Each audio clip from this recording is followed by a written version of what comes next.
आज हम डिस्कस करेंगे अल्जाइमर की pathophysiology. What is Alzheimer disease? Alzheimer disease क्या है? दो ऐसे एंजाइम्स हैं जो एबनॉर्मली अमाइलॉइड प्रिकर्सर प्रोटीन को कट कर देता है। हेलो चैंपियंस, फार्मेसी इंडिया में आप सभी का स्वागत है। आज हम डिस्कस करेंगे पैथोफिजियोलॉजी सब्जेक्ट को। चलो वीडियो को शुरू करते हैं।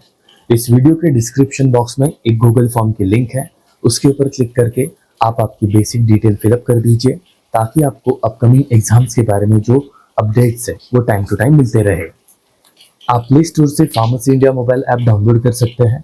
इस ऐप के अंदर आपको कॉम्पिटिटिव एग्जाम रिलेटेड बहुत सारे कोर्सेस और स्टडी करने के लिए मिलेंगे।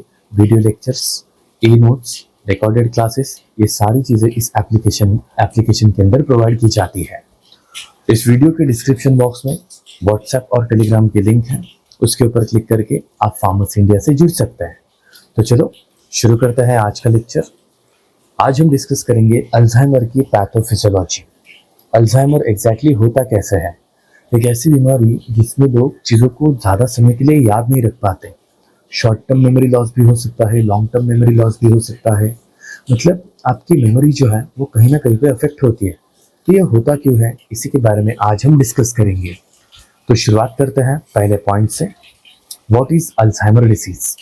अल्जाइमर डिसीज क्या है? It is a progressive neurodegenerative disorder. एक ऐसी बीमारी जो टाइम के साथ डेवलप होती है जिसमें आपके कुछ न्यूरॉन्स डैमेज होने लगते हैं, characterised bye memory loss.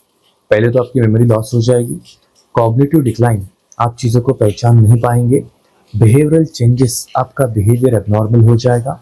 So that condition is called as Alzheimer disease. It's pathophysiology involves amyloid plaques, tau tangles and neuronal loss.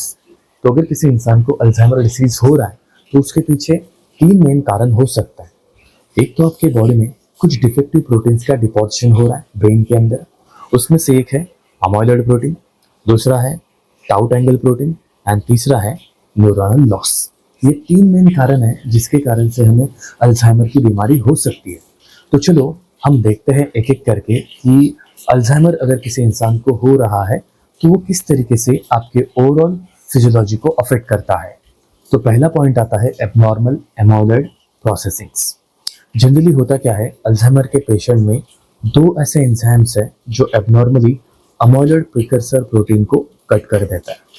उसमें से एक एंजाइम है बीटा सिक्रेटेज, दूसरा है गामा सिक्रेटेज। ये क्या करेंगे, अमाइलॉइड प्रिकर्सर प्रोटीन को गलत तरीके से कट करेंगे, इससे फॉल्टी बीटा अमाइलॉइड प्रोटीन बनता है। अभी जो फॉल्टी बीटा अमाइलॉइड प्रोटीन जो है ये आपके न्यूरॉन के आउटर पोर्शन में डिपॉजिट होगा। मान लीजिए ये आपके न्यूरॉन का स्ट्रक्चर है, ठीक है। अब ये आपकी जो न्यूरॉन का स्ट्रक्चर है इसके अराउंड इस तरीके से बीटा अमाइलॉइड प्रोटीन जो है वो डिपॉजिट होने लगेगा।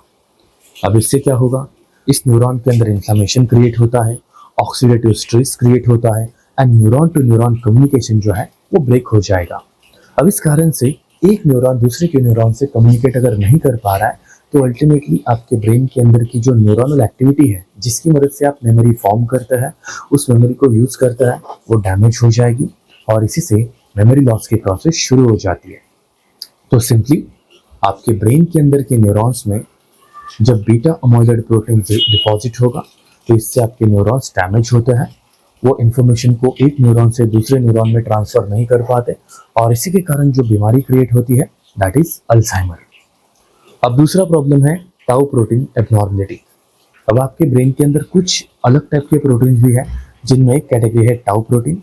They normally keeps microtubules stable inside the neuron. इनका काम क्या होता है, न्यूरॉन के बॉडी के अंदर जो माइक्रोट्यूबुलर स्ट्रक्चर्स हैं उन्हें स्टेबल रखने के लिए ये पर्टिकुलर टाउ प्रोटीन्स हमारी मदद करते हैं। लेकिन अल्जाइमर की कंडीशन में ये टाउ प्रोटीन्स एबनॉर्मली बिहेव करने लगते हैं। इनका हाइपर फॉस्फोरिलेशन होता है, जितने फॉस्फेट ग्रुप चाहिए उससे ज़्यादा फॉस्फेट ग्रुप टाउ प्रोटीन के ऊपर ऐड होते हैं और उसी कारण से न्यूरॉन के अंदर कुछ एबनॉर्मल न्यूरोफिब्रिलरी टैंगल्स प्रोड्यूस होता है। कुछ इस तरीके से फाइबर्स प्रोड्यूस होते हैं विच आर टोटली एबनॉर्मल और इन्हीं फाइबर्स के कारण आपके माइक्रोट्यूब्यूल्स को डैमेज क्रिएट होता है। मतलब आपके न्यूरॉन का जो ओरिजिनल साइटोस्केलेटन है वो टूट जाता है और इसी के कारण न्यूट्रिएंट का जो ट्रांसपोर्ट है वो भी रुकेगा एंड अल्टीमेटली आपके मेमोरी फॉर्मिंग जो न्यूरॉन है वो डैमेज हो जाता है।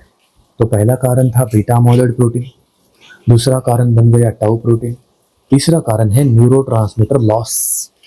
अगर आपके ब्रेन के अंदर एसिटाइल कोलिन का सीक्रेशन डिक्रीज हो जाता है, एबनॉर्मली बहुत कम सीक्रेट होता है, तो इससे आपके मेमोरी फॉर्मेशन प्रोसेस में बहुत बड़ी दिक्कत आती है। तो एसिटाइल कोलिन का सीक्रेशन अगर डिक्रीज हो गया तो memory loss and cognitive decline लोगों में देखा गया है। तो इसकी मेन थेरेपी क्या होनी चाहिए, किस तरीके से आप इस बीमारी को ठीक करेंगे, या फिर इसके साइन एंड सिम्टम्स क्या है, चलो पहले हम उनके बारे में बात कर लेते हैं। तो सवाल ये आता है, अगर किसी इंसान को अल्जाइमर डिसीज हो गया तो उसकी बॉडी में सिम्टम्स क्या दिखेंगे।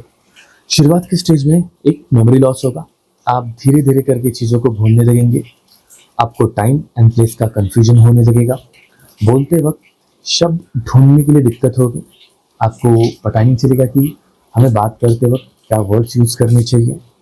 फिर जो मॉडरेट स्टेज है, जिसे हम मिडिल स्टेज बोलते हैं, इसमें आप जो लोकेशंस, जो जगह आप जानते हैं, अपने घर का एड्रेस, अपने ऑफिस का एड्रेस, धीरे धीरे करके वो चीज़ें भी आप भूलने लगता है। आपकी जो डेली एक्टिविटीज़ हैं उनके अंदर आपको डिफ़िकल्टी आने लगती है, जैसे कि कुकिंग करना या फिर अपनी रेगुलर एक्टिविटीज़ को मैनेज करना, लिखना, पढ़ना, इन चीज़ों में डिफ़िकल्टी आने लगती है। आप इरिटेट हो जाते हैं, एंजाइटी होने लगती है, अग्रेशन होने लगता है, आप गुस्सा करने लगते हैं, आपकी स्लीप जो है वो डिस्टर्ब हो जाती है, आपका बिहेवियर इस तरीके से हो जाता है कि समझ में नहीं आता कि आपके साथ एग्जैक्टली हो क्या रहा है, आप चीज़ों को बार बार भूल क्यों रहे हैं, आप बार बार वही चीज़ें पूछ क्यों रहे हैं। ये सारी चीज़ें मिडिल स्टेज में होने लगती है। एंड लेट स्टेज जो है वो थोड़ी डेंजरस है। इसमें आप आपके फैमिली मेम्बर्स के नाम भी भूलने लगते हैं, उनकी पहचान भी भूलने लगते हैं, आपको बोलते वक्त, स्वैलो करते वक्त डिफ़िकल्टी होती है, लॉस ऑफ मोमेंट कंट्रोल, आप बेड पर लेटे रहते हैं, आपको ऐसा लगता है कि मुझे कुछ काम करना ही नहीं, and complete dependence on other, आप कंप्लीटली दूसरे के ऊपर डिपेंड हो जाते हैं। ये सारी प्रॉब्लम्स अल्जाइमर के डिसीज में आती है। बस इन्हें 3 अलग अलग स्टेजेस में डिवाइड किया है, mild stage, moderate stage and severe stage. तो इस तरीके से आप इन्हें एग्जाम में लिख सकते हैं। अब पॉइंट ये आता है कि इसकी ट्रीटमेंट के लिए आप क्या यूज़ करेंगे। तो ट्रीटमेंट के लिए हम यूज़ कर सकते हैं category number 1, symptomatic drug treatment. इसमें हम ऐसे मेडिसिन को यूज़ करते हैं जो कि आपके बॉडी के अंदर एसिटाइल कोलिन की एक्टिविटी को बढ़ा देंगे। कुछ ऐसी मेडिसिन जो एसिटाइल कोलिन के मेटाबॉलिज्म को घटा देगी। फॉर एग्जांपल कोलिनेस्टरेज इनहिबिटर, ये वो मेडिसिन है जो आपके बॉडी के अंदर एसिटाइल कोलिनेस्टरेज एंजाइम को ब्लॉक कर देती है, जिसके कारण आपके ब्रेन के अंदर एसिटाइल कोलिन की लेवल इंक्रीज होती है। फॉर एग्जांपल डोनेपेजिल, टेवास्टिग्मैन, गैलेंटामाइन, ये वो मेडिसिन है जो एसिटाइल कोलिनेस्टरेज एंजाइम को ब्लॉक कर देगी। इससे फ़ायदा क्या होगा, एसिटाइल कोलिन की लेवल ब्रेन में बढ़ेगी और इससे आपका कॉग्निशन जो है, मेमोरी जो है वो इम्प्रूव हो जाएगी। तो ये माइल्ड टू मॉडरेट स्टेज के लिए इम्पॉर्टेंट है। एंड अगर मॉडरेट टू सीवियर स्टेज है तो ऐसे कंडीशन में हम NMDA रिसेप्टर एंटागोनिस्ट मेमेंटिन को यूज़ करता है। ये हमारे ब्रेन के अंदर का जो ग्लूटामेट डैमेज है उसे प्रिवेंट कर देता है, जिससे कि हमारे ब्रेन के अंदर के जो एक्साइटेटरी न्यूरॉन है, जो इन्फॉर्मेशन को ट्रांसफ़र करता है, उनका डैमेज रुकेगा। सो NMDA रिसेप्टर एंटागोनिस्ट में हम यूज़ करते हैं मेमेंटिन। नॉन ड्रग थेरेपी में यूज़ करेंगे कॉग्निटिव ट्रेनिंग, मेमोरी एक्सरसाइजेस, ऐसी चीज़ें जिससे कि आपकी मेमोरी इंप्रूव हो सकती है। आप आपके फैमिली मेम्बर्स को आइडेंटिफाई कर सकते हैं। Safe environment and routine to reduce confusion, आपको एक रूटीन सेट करके देते हैं, सेफ एनवायरनमेंट देते हैं कि आपके ये घर का एड्रेस है, ये ऑफिस का एड्रेस है, इस तरीके से आप ट्रैवल कर सकते हैं। And physical activity and good nutrition, इससे भी अल्जाइमर की बीमारी कंट्रोल कर सकता है। So this is all about the Alzheimer disease. एकदम छोटा सा प्रॉब्लम था जिसमें मेमोरी लॉस के लिए हम क्या क्या ट्रीटमेंट यूज़ कर सकते हैं उसके बारे में डिस्कशन किया। तो ऐसी मज़ेदार कॉन्सेप्ट्स को सीखने के लिए फार्मस इंडिया से जुड़े रहिए। फार्मस इंडिया मोबाइल ऐप आप प्ले स्टोर से डाउनलोड कर सकते हैं। इसी के साथ फार्मस इंडिया आपके लिए लेकर आया है कुछ कोर्सेस जो आपकी कॉम्पिटिटिव एग्जाम में आपकी मदद करेंगे। जीपैट के लिए है अर्जुना 2.0 फुल ईयर प्रोग्राम होता है, all India pharmacist crash course and drug inspector exam. इन सारे एग्जाम्स की प्रिपरेशन फार्मस इंडिया चैनल के ऊपर एंड एप्लीकेशन में की जाती है। एडिशनल इन्फॉर्मेशन के लिए आप इन नंबर्स के ऊपर कॉन्टैक्ट कर सकते हैं। मिलते हैं हम नेक्स्ट वीडियो में किसी और टॉपिक के साथ। तब तक के लिए पढ़ाई कीजिए। All the best and thank you.